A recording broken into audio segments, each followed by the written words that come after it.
Kalau lain-lain jenis, emas dan beras, boleh kita jual ikut sekati kita. Tak tunai pun tak apa. Emas dengan emas mesti tunai. Itu saja.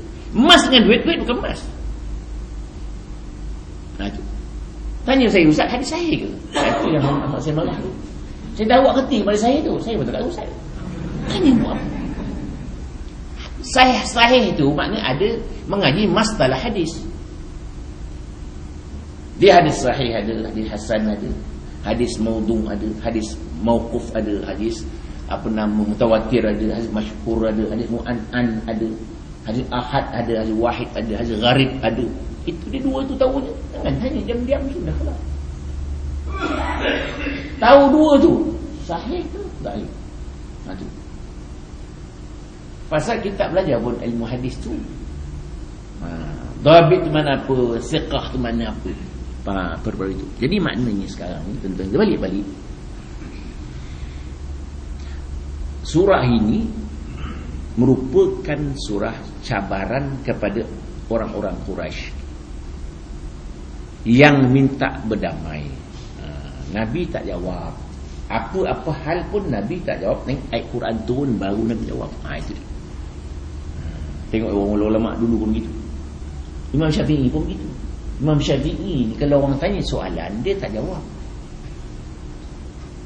Satu hari dia naik unta, ada orang tanya, tuan, kaki unta tuan ni berapa? Kan tak ada kerja tu. Imam Syafi'i, itu Imam Syafi'i. Dia turun, dia kira kaki unta, 1, 2, 3, 4. 4 dia kata. Kenapa tuan turun? Kenapa tuan jera? Kaki unta bukan 4. Iyalah, waktu saya naik tadi saya bimbang, dia hilang satu. Mana tahu? Makna ceritanya berhati-hati Imam Syafi'i menjawab satu soalan.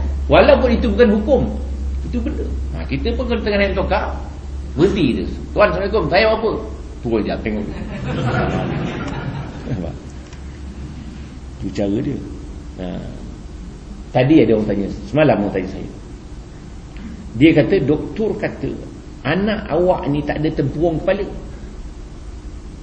Nanti kalau kita biarkan lahir cukup bulan besok, dia lahir 2 hari dia mati. 2 hari dia mati. Sekarang sudah 5 bulan. Eloklah digugurkan. Saya pun tak jawab. Tadi saya fikir-fikir, beginilah saya kata. Semalam dia soal, hari ni saya jawab.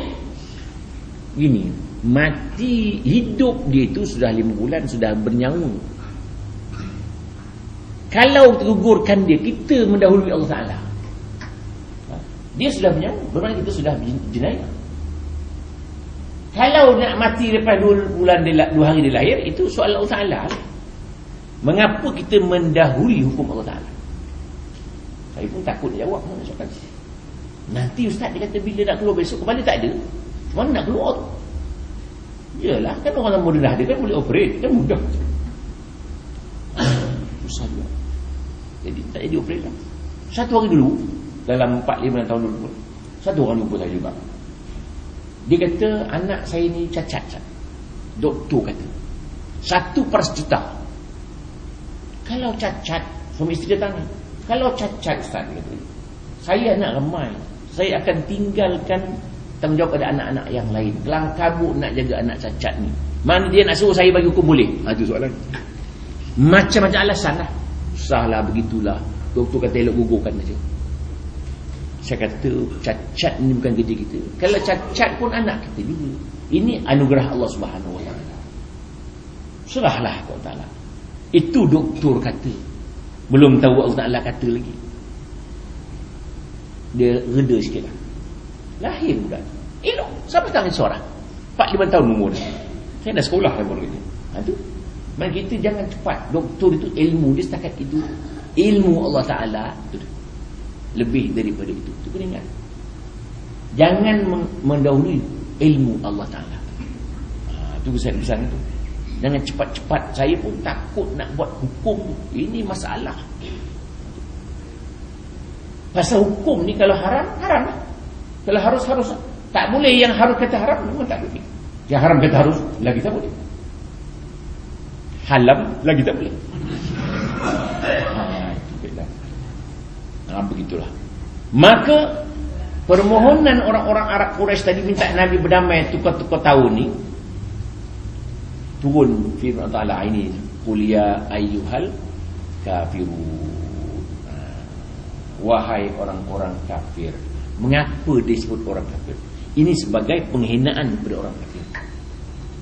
Orang kafir pun dihina. Orang kafir pun marah juga tu. Itu sebab kan ada orang-orang kita pun, bukan kita orang saja, bukan dia orang kafir, kita orang boleh kata kafir juga. Orang kafir pun kata kafir pun dia marah pasal penghinaan itu. Itu kafir. Kafirun maknanya orang-orang kafir. Jamak. Kafir satu. Kafirani dua. Kafirun ramai. Ataupun kafarah. Dua. Jadi kafarah maknanya orang-orang kafir juga maknanya. Katakan oleh Muhammad, wahai orang-orang kafir. Apa hal? La a'budu ma ta'budun. Aku takkan sembah apa yang kamu sembah, iaitu berhala, batu-batu, patung-patung yang tidak memberi mudarat dan tidak memberi manfaat. Begitu. Itu dia. Kami takkan, aku takkan sembah apa-apa yang kamu sembah, batu ke, patung ke, berhala. Sebenarnya orang-orang Quraisy ni di Mekah tu sebenarnya tak ada patung asal, tak ada.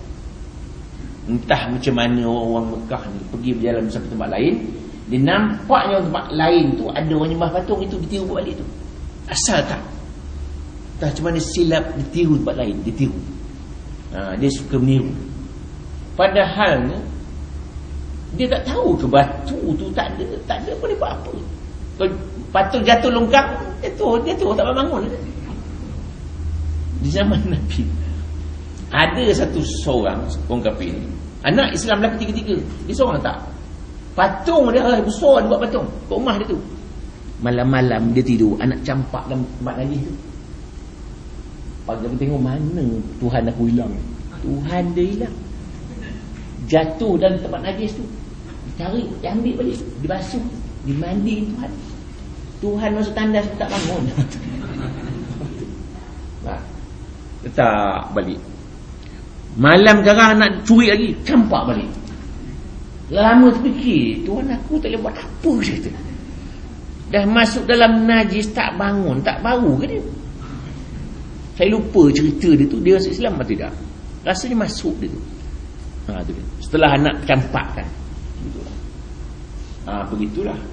Maknanya mereka menyembah benda yang tak memberi manfaat. Mudarat pun tidak, manfaat pun tidak. Mengapa disembah juga? Ini soalan.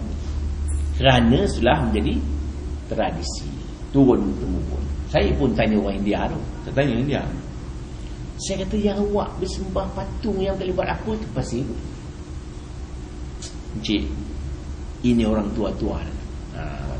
Dikut orang tu buat, dia buat gitu. Dia pun tak tahu mengapa orang tua sembah batu tu, patung tu.